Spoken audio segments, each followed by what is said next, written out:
मैं हूं आलिया, आप देख रहे हैं ब्रेकिंग बैरियर्स।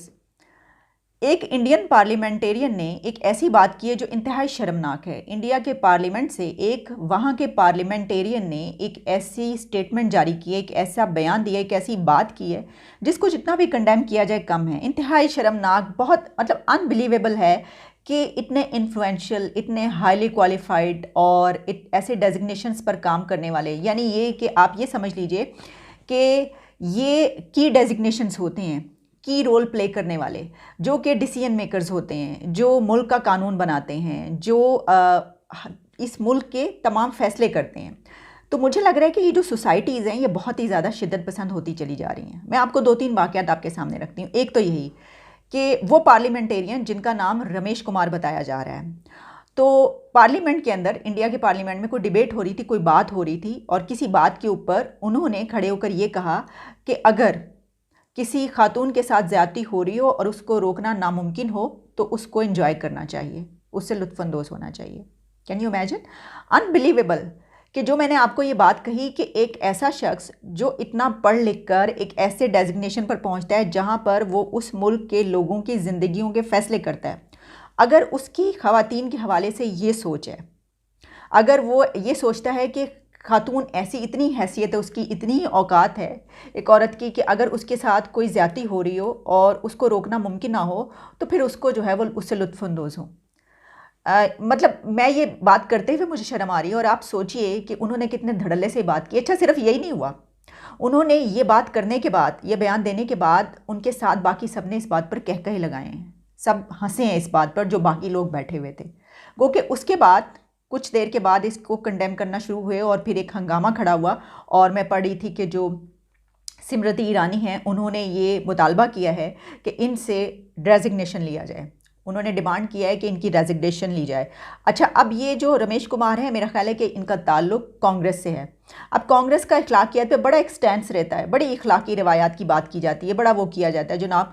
तो फिर होना तो ये चाहिए कि फौरी तौर पर जो है ना उनसे रिज़ाइन लिया जाए, और बल्कि उनको सज़ा दी जाए, उनसे कहा जाए कि आप इतने अरसे से इस उसमें हैं, पॉलिटिशियन हैं, और अगर अभी तक आपकी सोच नहीं बदली तो आप क्या करते होंगे। मतलब मैं तो ये सोच रही हूँ कि इस तरह के लोग उनके महकमे में, उनके साथ काम करने वाली जो ख़वातीन हैं, या जहाँ पर उनका बस चलता होगा, जहाँ पर उनको मजबूर ख़वातीन मिलती होंगी, उनके साथ ये क्या करते होंगे जिनकी ये सोच है।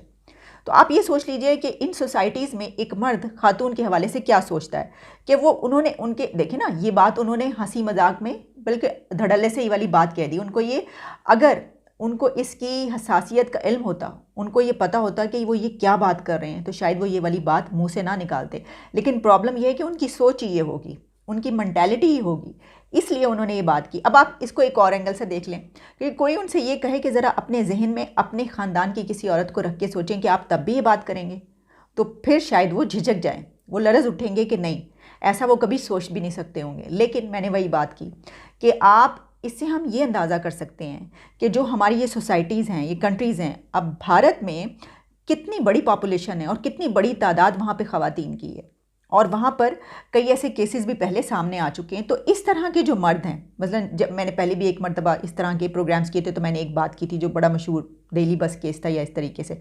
तो ये जो सोसाइटी, इस ऐसी सोसाइटीज़ में जो ऐसे मर्द होते हैं वो इसके ज़िम्मेदार होते हैं, जो ऐसी चीज़ों पर बड़े धड़ल्ले से बोल देते हैं क्योंकि उनको कोई फ़िक्र नहीं होती और उनकी सोच ही ऐसी होती है। एक तो ये बात।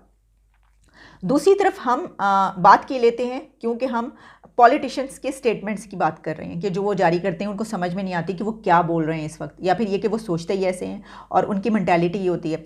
अब प्राइम मिनिस्टर इमरान खान जो हैं उनकी काफ़ी बातें ऐसी हैं, काफ़ी मरतबा जब वो ख़ास तौर पर किसी को इंटरव्यू दे रहे हों तो उनका interview talk of the town बन जाता है, या फिर वो कोई स्पीच करें तो उनकी स्पीच में से कोई ना कोई ऐसा पॉइंट निकल आता है कि लोग उसको पकड़ते हैं और कहते हैं कि ये इन्होंने क्या कह दिया। अब ओआईसी में भी ऐसा ही हुआ है। उन्होंने जब पश्तून मुआशरे की बात की है तो उस पर उन्होंने, और ख़ासतौर पर ख़वातीन की तालीम के हवाले से, तो उनका ये कहना था कि पश्तून मुआशरा जो है वहाँ पर ख़वातीन को एक तो तालीम जो है वो मुश्किल होती है उनको दिलाना, और दूसरा ही कि वहाँ पर पैसे दिए जाते हैं इन सोसाइटीज़ में ख़ानदानों के कि वो उनकी तालीम को जो है उनको भेजें।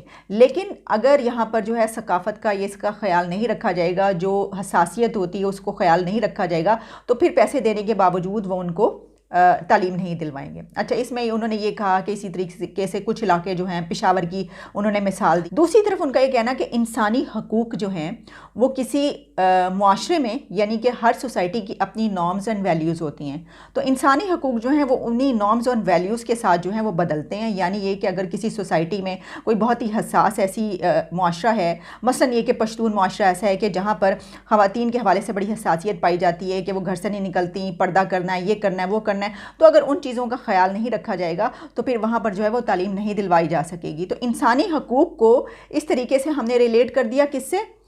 सोसाइटी से। लेकिन प्रॉब्लम यह है कि इंसानी हकूक़ इंसान के लिए होते हैं, और अगर हम इसको इस तरीके से इसको डिवाइड करेंगे कि हर सोसाइटी की अपनी वैल्यूज़ होती है, तो वहाँ पे इंसानी हकूक़ मुख्तलिफ हो जाते हैं। तो फिर किस पूरी दुनिया में इंसानी हकूक़ का यानी ह्यूमन राइट्स का तो कोई जवाज़ ही नहीं बचा, कोई लॉजिक ही नहीं है। हर सोसाइटी ये कहेगी कि नहीं, ये हमारी वैल्यूज़ ऐसी हैं, हमारे लिए ये वाले ह्यूमन राइट्स ये ठीक नहीं है, ये उस सोसाइटी के लिए। दूसरी सोसाइटी कहेगी नहीं, हमारे लिए ये ठीक नहीं है, ये उस सोसाइटी। फिर तो इसका जवाज़ ही नहीं रहता। जिस तरह मैंने कहा कि इंसानी हकूक़ जो हैं वो इंसान के लिए हैं, तो फिर आप ये कैसे कह सकते हैं? अच्छा, उनकी इस स्टेटमेंट पर जो उन्होंने बात की है उसके बाद काफ़ी जो है उसको करेक्ट करने की कोशिश भी की गई। प्रॉब्लम यह है कि या तो उनको जो स्पीच राइटर हैं जो उनको लिख कर देते हैं, उनको ज़रा बड़ा खंगाल के थोड़ी वो जो है रिसर्च करके देना चाहिए। अगर इमरान खान साहब खुद तकरीर कर रहे होते हैं, फिर उनको ये चाहिए कि इतनी गहराई में, इतनी डेप्थ में किसी चीज़ की ना जाया करें कि हो सकता है उनका मतलब ये ना हो, लेकिन वो जो बात करते हैं उसका मतलब निकलता वही है, और फिर जो बात कर रहा होता है रिस्पॉन्सिबिलिटी उसकी होती है। इसके ऊपर फॉर्मर प्रेसिडेंट अफ़गानिस्तान हामिद करज़ई साहब जो हैं उन्होंने उसके ऊपर ट्वीट भी की, और उन्होंने फिर उसको कंडेम किया। उन्होंने कहा आप डिवाइड ना करें जो हमारा पश्तून सोसाइटी है और जो अफ़गानिस्तान की एक वैल्यूज़ हैं या उनकी जो सोसाइटी है उसको आप डिवाइड कर रहे हैं, और उसके ऊपर उन्होंने बड़ा सख्त बुरा मनाया, इस चीज़ का बड़ा गुस्सा किया है।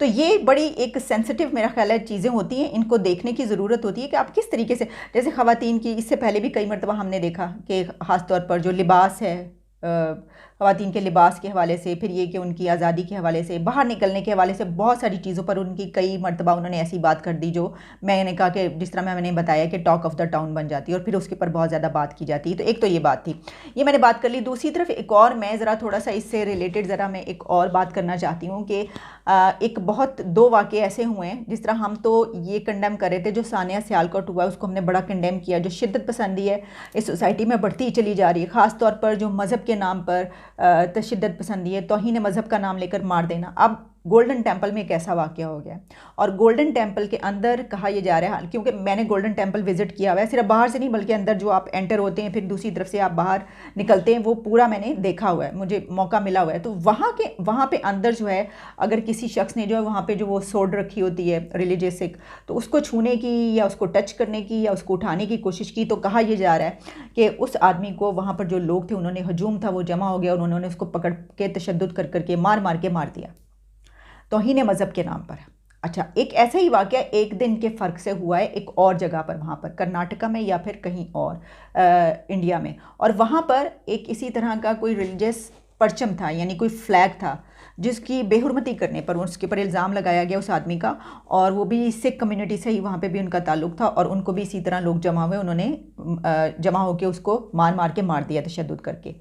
तो हम तो ये समझते हैं कि जो सिख कम्युनिटी है वो बड़ी एक तो पीसफुल है, दूसरा ये कि आप कभी जाएं, गुरुद्वारा जाने का भी चांस मिला है और इत्तेफाक हुआ है, तो बड़े ही खुश अखलाक़ी से वो मिलते हैं। अच्छा, उनके अंदर ये जो एक होता है, आमतौर पर हम देखते हैं इस्लामिस्ट जो होते हैं या इस तरीके से हम देखते हैं मौलवियों में इस तरह का वो बहुत ज़्यादा अग्रेशन पाया जाता है, बहुत तशद्दुद का एक अंसर पाया जाता है, उनके अंदर ऐसा नहीं नज़र आता। लेकिन ये दो वाक़या जो हैं इससे नज़र आ रहा है कि ये जो हमारी सोसाइटीज़ हैं ये दिन ब दिन रोज़ बरोज़ शिद्दत पसंद होती चली जा रही हैं। और मैं आपको बता दूं कि वो जो एक बयान दिया ना इंडिया के पार्लियामेंट में, रमेश कुमार जो है पार्लियामेंटेरियन ने, उन जैसे लोगों का इसमें बहुत ज़्यादा हाथ होता है कि जब वो ख़वातीन को एक समझते हैं कि ओके जो कुछ भी हो रहा है इट्स ओके, नो प्रॉब्लम, उनके लिए कोई मसला नहीं है। तो ये हमें देखने की ज़रूरत है। इसकी वजह ये कि जब तक हम मिलकर इसके ख़िलाफ़ आवाज़ नहीं उठाएंगे तब तक हमारी सोसाइटी से, हमारे माशरों से ये चीज़ें ख़त्म नहीं होंगी। हम तो ये बात कर रहे हैं भाई कहाँ, हम तो बोल बोल के थक जाते हैं इन चीज़ों पर। दूसरी तरफ यहाँ पर तो एक मरतबा फिर KPK में मुल्ला की हुकूमत आ गई है, मौलवी फिर बराजमान हो गए हैं। आप जितना ज़्यादा इनके खिलाफ़ बोलने लगता है ये उतने ही ज़्यादा ऊपर आते हैं। तो उसके ऊपर भी बात करेंगे कि वहाँ पर क्या हुआ है तफसील से। लेकिन अभी मेरे पास जो है मैं इसी पर बात करना चाहती थी कि बड़े ही ऐसे वाक़यात हैं जिसको देखने की ज़रूरत है। और इनको कंडेम करने की भी ज़रूरत है। सबको मिलकर कंडेम करना चाहिए और तभी जो है ये कम होंगे और उनसे फौरी तौर पर रेजिग्नेशन लेना चाहिए और इन मामलात को भी देखना चाहिए। और हम हाथ जोड़ के कहते हैं प्राइम मिनिस्टर इमरान खान साहब को कि प्लीज़ आप जो तकरीर है वो देखे बगैर ना पढ़ा करें, भाई पर्चियाँ पकड़ लिया करें, प्लीज़ प्लीज़ पर्ची निकाल लिया करें। नवाज शरीफ को हम ताने देते थे, हम कहते थे जनाब वो पर्ची लेके पढ़ते हैं और हमारे जो ये हैं प्राइम मिनिस्टर नए आए हैं वो पर्ची लिए बगैर पढ़ते हैं। तो बस अब आप ये काफ़ी हो गया, बहुत हो गया, वो बेहतर तरीका है पर्ची लेके पढ़ने का। वो अगर पढ़ेंगे तो ख़राबियाँ नहीं होंगी। प्रॉब्लम ये है कि जब वो देख कर पढ़ते हैं तब भी उनकी स्पीच में इस तरह के हवाले लिखे हुए होते हैं और तब भी ऐसी बातें निकल आती हैं। क्या किया जाए, कुछ नहीं हो सकता। चलें, इजाज़त दे, दोबारा मुलाकात होती है। Good bye.